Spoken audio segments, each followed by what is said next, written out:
ஒரு கிராமத்தில் அண்ணன் தம்பி வாழ்ந்து வந்திருக்காங்க. அவங்களுக்கு அப்பா கிடையாது. அண்ணன் தம்பியை எப்படியாவது படிக்க வைக்கணும்னு அவனை ஸ்கூலுக்கு அனுப்பி அவரை படிக்க வச்சிருக்காரு. அண்ணன் ரொம்ப கஷ்டப்பட்டு உழைச்சி தம்பியை படிக்க வச்சிருக்காரு.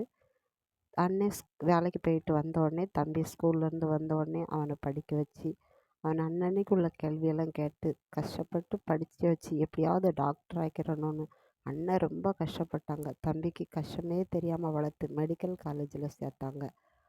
அங்கே மெடிக்கல் காலேஜில் தம்பி நல்லா படித்து ஃபஸ்ட்டு கிளாஸில் பாஸ் ஆகி வந்தாங்க. அவருக்கு அந்த கிராமத்தில் ஒரு பெரிய ஹாஸ்பிட்டலை கட்டி கொடுத்து அந்த ஹாஸ்பிட்டலில் தம்பியை ஒரு டாக்டர் ஆக்கி அண்ணன் சந்தோஷப்பட்டாங்க. இந்த ஸ்டோரி பிடிச்சிருந்தா சப்ஸ்கிரைப் பண்ணுங்கள், லைக் பண்ணுங்கள், கமெண்ட் பண்ணுங்கள்.